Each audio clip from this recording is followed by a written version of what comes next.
假设你正在一个未开化的国家中旅行，看到行刑队正瞄准了10个被吓坏的农夫，行刑队长看到你出现，因为担心你这个文明世界的人把事情传扬出去，而在犹豫要不要开火。正义心驱使你上前问队长这是怎么回事。队长呢就告诉你，这个村子涉嫌藏匿了反对党的领袖，他们也不肯交代叛乱分子的下落，于是他们想要杀10个村民来杀鸡儆猴，逼迫其他的村民就范。他说这在本地也不是什么新鲜事，但是既然你来了，我们尊重你这个文明人，可以为你破例一次。只要你亲手处决其中的1个村民，我们就可以相信你出去之后不会声张。作为交换，我们会饶恕其他9个人的性命。但是如果你不想这样做，那我们就只能把你也灭口了。当然，这10个人也会死在这里。请问你会怎么选？英国哲学家伯纳德·威廉斯在其著作《功利主义：支持或反对》中提出了这样的思想实验。其实这个视频本来是一期会员视频的，因为这个内容放在公开频道可能会得到一个点击率很高，但是完播率很低的结果，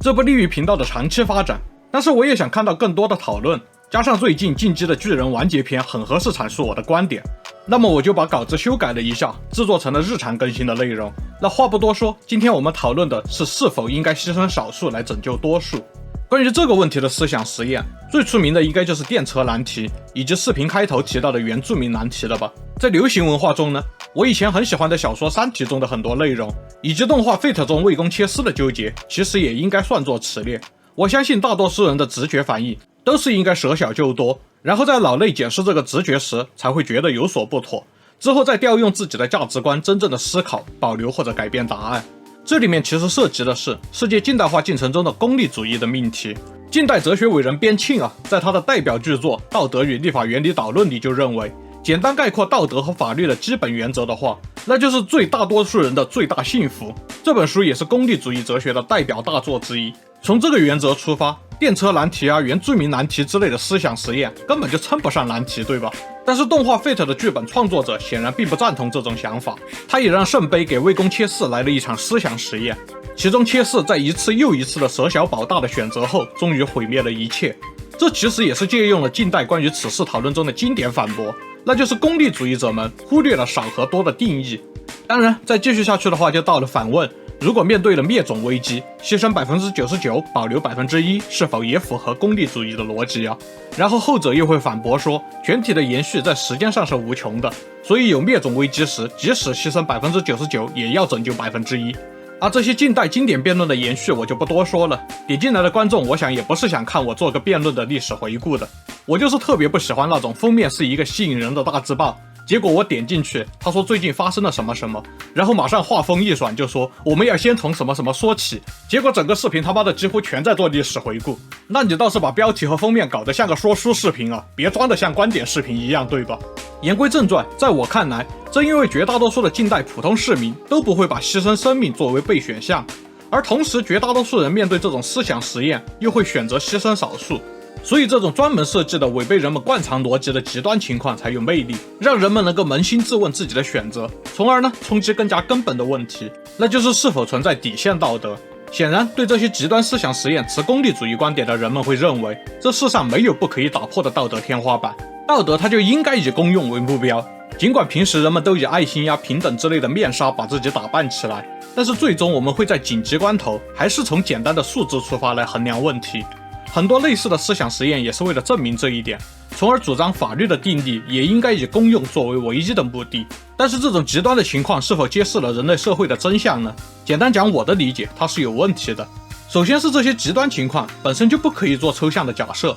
这些假设在我看来本身就是数学问题而不是人性问题，所以人们理所当然的会给出数学最优的答案。但其实我们只要稍微加一点点人的因素进去，比如为电车难题的6个人加上性别、年龄、职业、国籍、种族、宗教、财产、智商等等因素，那就直接变成了营销号里常有的虚假心理测试了，善度会立刻暴增。可见原来的极端抽象已经把人性给抽没了，自然它本就不适合用来作为人类社会运作的形式逻辑根基。选择了为多数人而牺牲少数人的那些被测者，在现实中极大可能是不会给出同样的答案的。灾难电影中的主角牺牲女主角拯救一架飞机时，编剧可能要被刀片问候，因为女主角被塑造了人性，事情便不再是数字上的1小于数百了。所以我们更常会看到的情节是，会给这个被牺牲者设计一些伏笔，暗示他自愿牺牲。虽然通常这样编剧的刀片也不会少，但是至少让主角被讨厌的概率降低了。其次，就算我接受这种极端情况确实揭示了人性本质，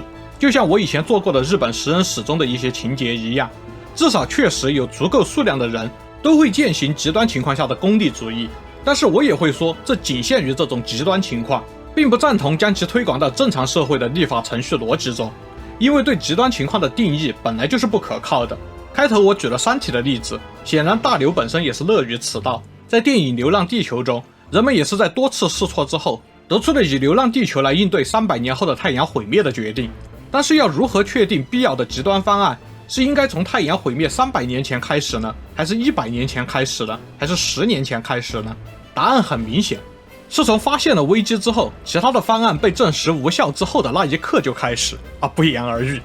同样是看食人史，我们会发现现实的历史中比较长的饥荒或者战乱时期，人相食常常就不再是选择了，而会发展出有组织的沿路屠村，以及城市里的人事这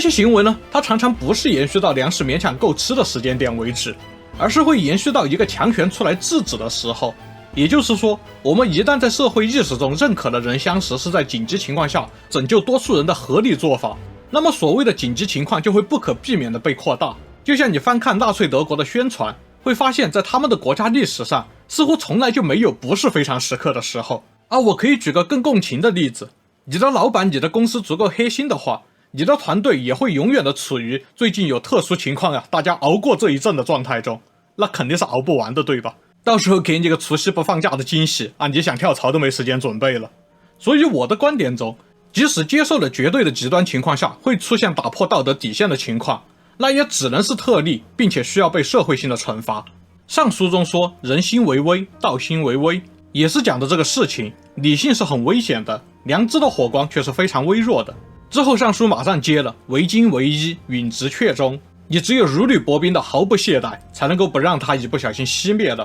我很喜欢的电影《少年派的奇幻漂流》也诠释了这个观点，在漂流中的派和心中的老虎斗智斗勇了一整部电影，也是靠着他，派才能够从这些艰难中活下来，回到文明的世界。我是对极端人性持悲观态度的，但是电影导演温柔地给了我们一个乐观的结局。回到岸上之后，老虎头也不回地离开了派。那整部电影在这里的寓意也比较清楚，如果老虎吃掉了派再上岸，那么他上岸的结局就是被捕杀或者被关起来，对吧？进击的巨人中我们也看到了这样的过程，我们质疑来了，理解来了，成为来了，不是我们变了，而是莱纳变了，他终于过上了我们也能理解的快乐生活。但是其实细究的话，莱纳也没有变，是他所处的环境变了。他和少年派一样，随着环境不再极端，终于和心中的老虎分开，这是好结局。其实我们的传统文化中也有回答，《论语颜渊》中的子贡问政的故事，大家应该就比较熟悉了吧？子贡向孔子请教治国的精要，子曰：逐兵逐食，民信之矣，就是富国强兵，取信于民嘛。子贡又问：必不得已而去，于斯三者何先？子曰：去兵。那子贡再极端一点，又问：必不得已而去，于斯二者何先？子曰：去食。然后补充了一句：治皆有此，民无信不立。孔子认为最极端的情况下也要优先保证取信于民，道德的底线还是不能破的。所以要我来回答开头的原住民难题的话，我没有答案。